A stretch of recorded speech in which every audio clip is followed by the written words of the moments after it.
বন্ধুরা, অনুরাগের ছোঁয়ার আজকের পর্বে দেখা যাবে যখন অবিনাশ, রূপা, কৃষ্ণরা সবাই মিলে দীপাকে খুঁজতে যায়। সেই সময় রাস্তায় সূর্যকে দেখতে পায়। তখন ওরা গাড়ি থেকে নেমে বলে, স্যার আপনি এখানে? কৃষ্ণ জিজ্ঞাসা করে। তখন সূর্য বলে, হ্যাঁ, আমাকে যেখানে ধরে রেখেছিল সেখানে যিনি আমাকে বাঁচাতে গিয়েছিলেন তাকে তো দেখছি না, আর তার জন্যই যেন মনটা কেমন লাগছে। তাকে খুঁজতেই আমি বেরিয়ে পড়লাম। তখন সূর্য বলে, আমাকে নিয়ে চলুন না, আমি দেখাতে পারবো। তখন সবাই মিলে সূর্যকেও নিয়ে যায় ওই গাড়িতে করে। এরপর রূপা বলে, দাঁড়াও আমি একবার সোনাকে ফোন করে দিই, ওরা নয়তো চিন্তা করবে। এরপরে সোনাকে ফোন করে রূপা বলে যে বাবা আমাদের সঙ্গে যাচ্ছে। তখন সোনা বলে, তোমাদের সাথে যাচ্ছে মানে? সবাই এদিকে টেনশন করছে এখানে খুঁজে পাচ্ছে না বলে। তখন রূপা বলে, আরে বাবা মাকে খুঁজতে যাচ্ছে, এটা তো ভাবো। এই বলে ফোনটা কেটে দেয় রূপা। এরপরে দেখা যায় সবাই স্পটে পৌঁছে যায়। সূর্য তো জায়গাটা দেখে তখন আগের কথা কিছু মনে পড়ে, কিভাবে সূর্যকে বেঁধে রেখেছিল বা দীপা কিভাবে সূর্যকে বাঁচানোর চেষ্টা করছিল সবটা। তখন সূর্য বলে, আমি 100% শিওর যে আমাদেরকে এখানেই আটকে রাখা হয়েছিল।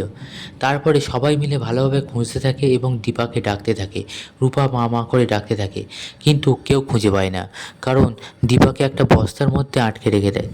এরপরে সবাই ভাবে যে এখানে নেই। যখন সবাই চলে যাবে তখন সূর্য হঠাৎ সন্দেহ হয়, বস্তাটার দিকে ফিরে তাকায় আর দীপার আঁচল দেখতে পায়।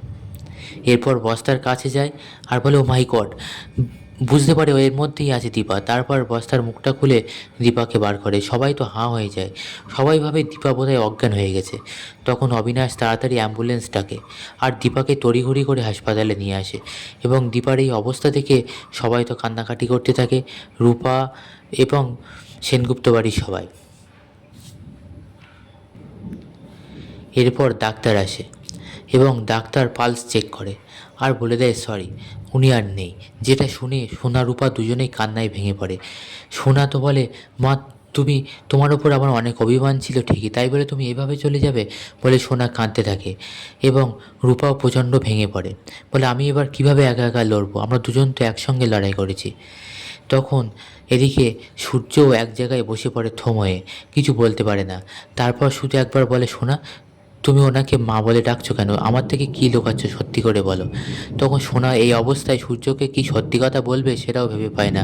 তখন বলে, এই যে রূপা ও মা বলছে তো, তাই আমারও বুকের ভেতরটা মোচড় দিয়ে উঠলো, তাই আমিও ডেকে উঠলাম।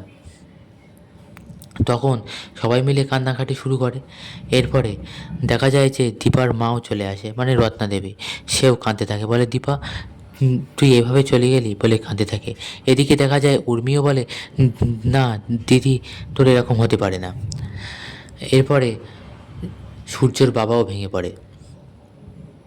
তখন সবাই বলে যে, মানে ডাক্তার বলে যে পোস্টমর্টমের জন্য নিয়ে যেতে হবে। এদিকে দেখা যায় দীপা মনে মনে বলে, সবাই কেন বুঝতে পারছে না যে আমি বেঁচে আছি?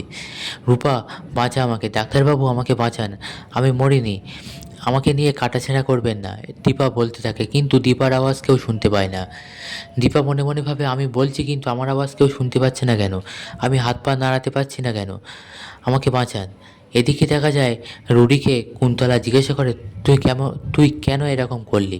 আমি তো বলেছিলাম দীপাকে তিলে তিলে মারবো, তুই কেন এরকম করলি? তখন রুডি বলে, আরে দীপা মরেনি, ও তো বেঁচেই আছে, ও তো তিলে তিলেই মরবে, ও তো এখনও জ্যান্তই আছে, ও দেখো জ্যান্তেই এত তোর সব কিছু দেখবে, এটা তো তিলে তিলে মারাই হলো। তখন কুন্তলা সবটা বুঝতে পারে।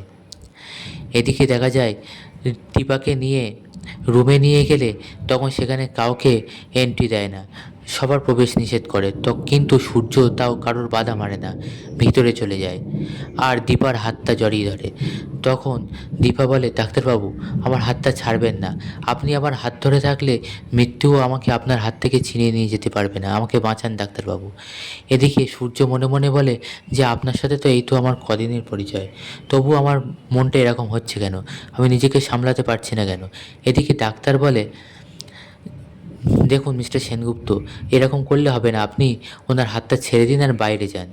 এদিকে দেখা যায় যে প্রবীর, মানে দীপার শ্বশুর, রূপাকে বলে আমাকে বড় বৌমার কাছে নিয়ে চলো, আমি ওখানে যাব। তখন উর্মি বলে বাবা আপনি এরকম করবেন না, বাড়াবাড়ি করবেন না, দেখলেন তো যে সব বিষয়ে বাড়াবাড়ি করতো সে তার ফল পেয়েছে।